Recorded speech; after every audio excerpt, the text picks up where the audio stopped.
everybody, welcome back to our channel and welcome back to Memorial May. This month I am going around my town of Melbourne, Florida and all the surrounding towns looking for those classic historical markers so that I can film what is on the site today and then learn about it, learn more about my town, and then share the history with you. I'm excited because today we are getting a little history lesson.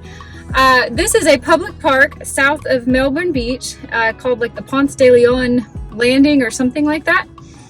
I gotta be honest, I don't really remember my history from school. I thought that Ponce de Leon landed somewhere around St. Augustine, but according to the marker, there's a chance that he may have landed here as per more recent studies than when I was in school.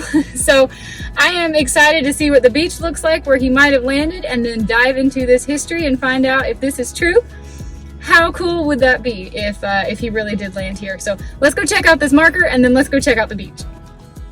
Hey everybody, we are south of Melbourne Beach today at a free public beach parking and access called the Ponce de Leon Landing. I showed up expecting one of those classic iron historical marker signs, but the marker itself proved a little bit tough to find.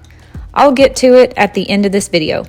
However, you cannot miss this gigantic statue of the man Ponce de Leon himself right here in the middle of the parking lot, looking out over the mangroves at the ocean on which he sailed in. My history is a little bit rusty, so I'm going to give an abbreviated version of his many explorations and accomplishments in this video, but this is by no means a full account of everything he should be credited for in his lifetime. Juan Ponce de Leon, most likely born in 1474, was a Spanish explorer and conquistador known for leading the first official European expedition to Puerto Rico in 1505 and to Florida in 1513. Little is known about his family and early life, other than that he was of noble birth and he served in the Spanish military from a young age. At 19 years of age, he first came to the Americas as a gentleman's volunteer with Christopher Columbus's second expedition in 1493. Columbus and 1,200 sailors, colonists, and soldiers reached the Caribbean in November and visited several islands before arriving at their primary destination in Hispaniola. They anchored on a large island which would eventually become known as Puerto Rico. By the early 1500s, Ponce de Leon was a top military official in the colonial government of Hispaniola. He was authorized to explore the island of Puerto Rico in 1508 and took office as the first governor of Puerto Rico by appointment of the Spanish crown in 1509. He grew quite wealthy from his plantations and his mines, but he faced an ongoing legal conflict with Christopher Columbus's son, Diego Colon, over the right to govern Puerto Rico. Diego Colon had been waging a legal battle over his rights to inherit the titles and privileges granted to his father. The Spanish crown regretted the sweeping powers that had been granted to Columbus and his heirs and sought to establish more direct control in the New World. In spite of the crown's opposition, after a long court battle, Diego replaced Ponce de Leon as governor in 1511. On the advice of a sympathetic King Ferdinand of Spain, Ponce de Leon decided to set out and explore more of the Caribbean Sea. Rumors of undiscovered islands to the northwest of Hispaniola had reached Spain by 1511, and King Ferdinand was interested in forestalling further exploration and discovery by Colon. In an effort to reward Ponce de Leon for his services, King Ferdinand urged him to seek out new lands, and Ponce de Leon readily agreed to the new venture. A royal contract was dispatched outlining his rights and authorities to search for the islands of Bimini. The contract stipulated that he held exclusive rights to the discovery of Bimini and neighboring islands for the next 3 years. He would be governor for life of any lands he discovered, but was expected to finance all the costs of exploration and settlement himself.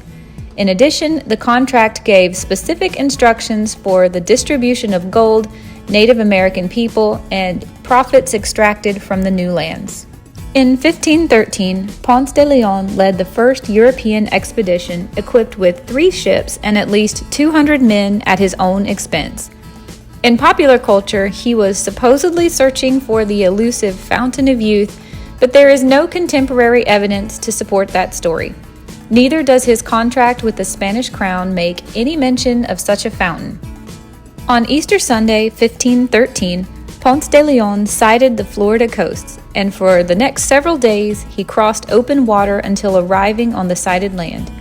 He believed he had landed on another island and named it La Florida, in recognition of the verdant landscape and because it was Easter season, which the Spaniards called Pascua Florida, the Festival of Flowers.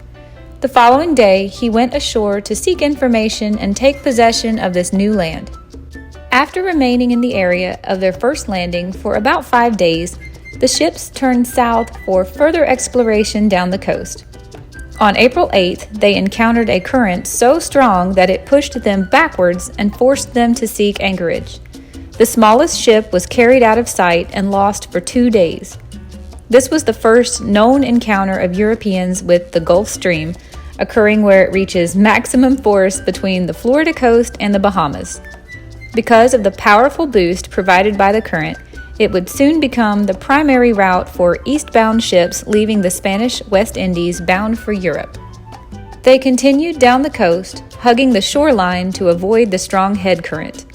By May 4th, the fleet reached and named Biscayne Bay. They explored the Tequesta Miami Mound town at the mouth of the Miami River. The Tequesta were a Native American tribe that occupied an area along the southeastern Atlantic coast of Florida, and these people did not engage with the Spanish. Instead, they evacuated into the coastal woodlands. On May 15th, Ponce de Leon and his crew left Biscayne Bay and sailed for the Florida Keys, looking for a passage to head north and explore the west coast of Florida's peninsula. Eventually, they found a gap in the reef and sailed north until they reached the Florida mainland on May 23rd, where they encountered the Calusa native people, who refused to trade with them and turned hostile instead. The Calusa drove off the Spanish ships with sea canoes armed with long bows. The Spaniards managed to capture 8 Calusa, 4 men and 4 women, and seized 5 war canoes abandoned by retreating warriors.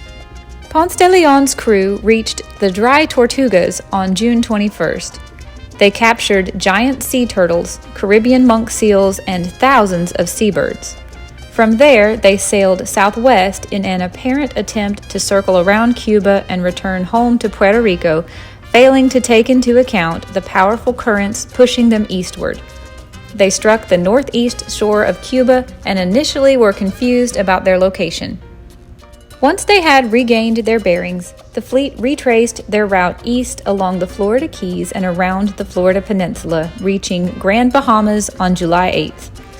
They were surprised to come across another Spanish ship that was either on a slaving voyage or had been sent by Diego Colón to spy on them. From here, the little fleet disbanded.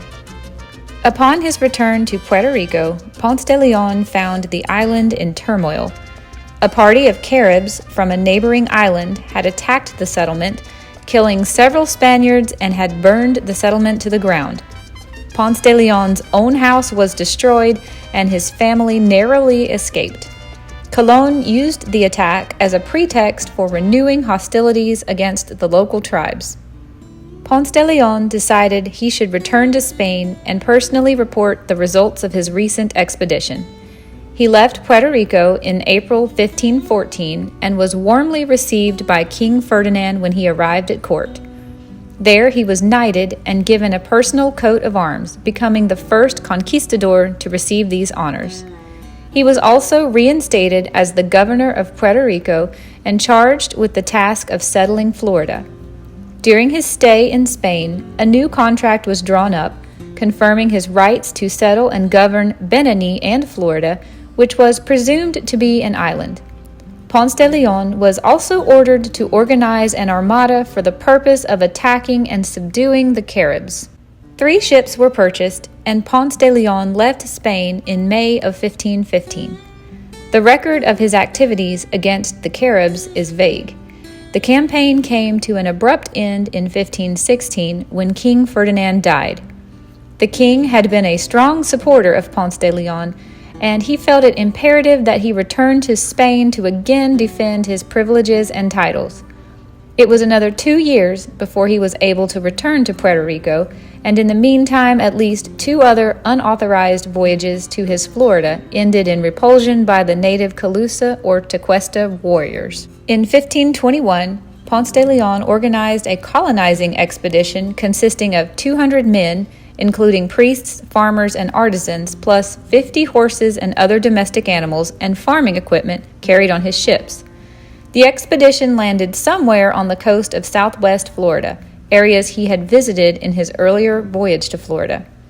However, before the settlement could be established, the colonists were attacked by the Calusa native people. Ponce de Leon was mortally wounded in the skirmish when an arrow, believed to be poisoned, struck his thigh.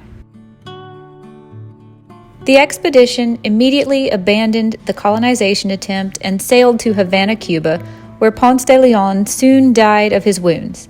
He was buried in Puerto Rico in the crypt of San Jose Church from 1559 until 1836, when his remains were exhumed and transferred to the Cathedral of San Juan Bautista.